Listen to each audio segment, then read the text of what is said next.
culture or image that the school is utmostly promoting and establishing through the years in the community.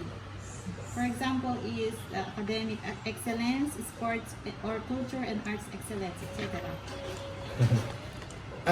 Actually, I am only less than a year here, but the question is through the years in the community. So, being a new school head here, I do not know the behavior of some stakeholders. So, but for me, through the years in the school where I came from, I must have to establish a culture of sharing responsibility of education. If I say sharing of responsibility, it should be the shared responsibility of the teachers and the parents. And in addition, there should be a shared responsibility of the barangay council in order that we can promote quality education. Dapat there should be shared responsibility among all the teachers, the parents, the community people. Yun, that is the culture of sharing responsibilities among the community folks. What initiatives and activities has the school contributed in doing to achieve this school culture? If we are to promote shared responsibility, one activity is if there are programs, projects, and activities of the school, we must have to involve them, we must have to invite them, and give them their responsibility. Say for example, in a certain project, you must have to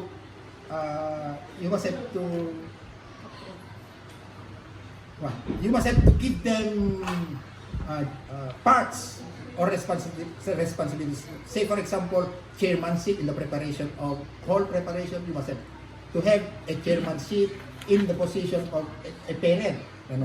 And say for example, you must have to establish different organizations. When I came here at Nararagan Elementary School, there are some non-existing organizations that a certain school should have. Say for example, the school governing council. When I came here, there is no such called as school governing council. But school governing council is already existing in other schools, especially in the school where I came from. And school governing council is composed of different stakeholders, barangay council, and all other professionals. Not only professionals, but also farmers and so forth and so on. That is why the school governing council in the school is composed of barangay council, business owners, and so forth and so on. And also it involves yung mga learners, because school governing council should compose of different associations. Say for example, SPTA, SELG, alumni. And as of now, I am conceptualizing to create an organization of all alumni in this school. Another, aside from that, I maintain a group chat of all associations or associations. Say for example, the group chat of alumni is different from the group chat of SPTA, different from the group chat of teachers, and so forth and so on. Sir, so with regards to the culture you have said a while ago, what challenges were met and how were these addressed? What was the culture I said a while ago? About sharing. Shared responsibility in promoting education. Okay, what do you mean by challenge? What I mean, sir, is what are the challenges you have met? How do you define challenges here? Yes, very good. So, obstacle. And you know, when I came here, there is no such good relationship of, good relationship of barangay council and the teachers here. So, that was one of the challenge. How I will motivate the barangay council to involve themselves inside the schools.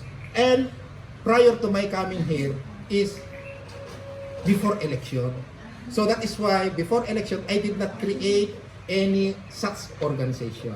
But after election, there I started creating organizations. And one of the main organizations, just as what I have told you a while ago, is the school governing council, wherein barangay councils are involved, and so forth and so on.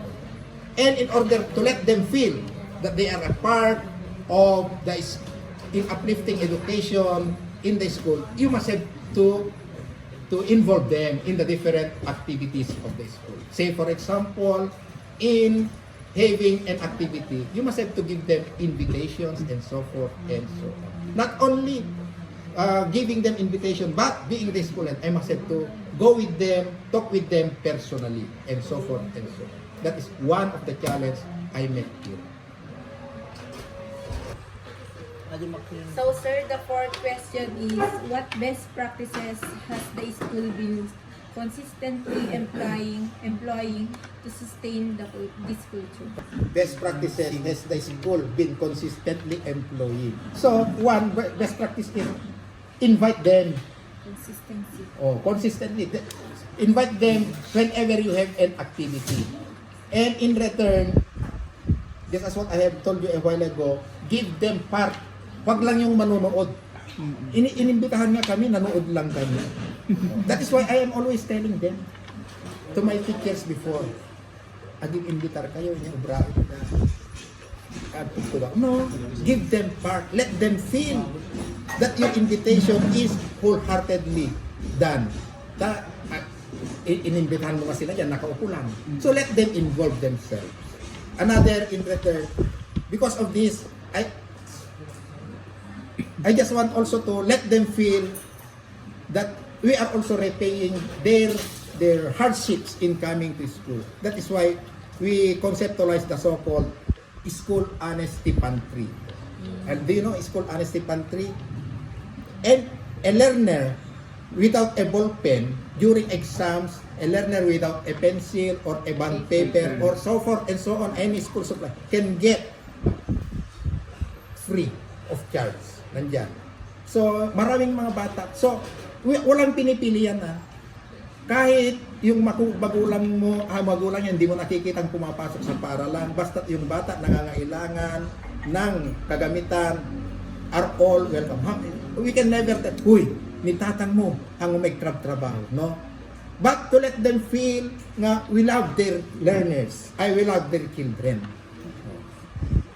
As yan lang. I hope you can do also. Because as of now, the school honesty pantry is still in operation. So go on the 5 questions, sir. What are your realizations in your leadership and managerial skills throughout the years? One realization is that we must have to maintain a good partnership with our stakeholders. Another is we must have to delegate work. Not ang mga buku, wag yung para sa iyo lang. You must have to spread. That is delegation of work. You must have to assign one to become the chairman, assign one to become the audit and the member, and so forth and so on. And another, in such an organization, let each and every officer feel that they are functioning. Amoy, when I came here, yung president ng SPTA, siya din ang treasurer, and so forth and so on. Lahat business siya ang tagapili. But how about the others? So it is but useless that a certain school has an SPTA organization manned only by the president. So, say for example, the treasurer, tagahawak ng pera. The president, taga-approve ng pondo. The secretary, taga-kuha ng mga minutes and so forth and so on. The auditor, taga-audit. Hindi yung the president, kukunin niya yung pera, siya ang bibili. Hindi. What are the functions of others kung ganun na? So, you should maintain a good partnership with the stakeholders. You must have to delegate work and so forth and so on. Hamong nga bukuda. Ayun lang. Para maganda yung patutunguhan ng isang project, programs, and activities. Ang ako na, siyak. Puro sika. That's all.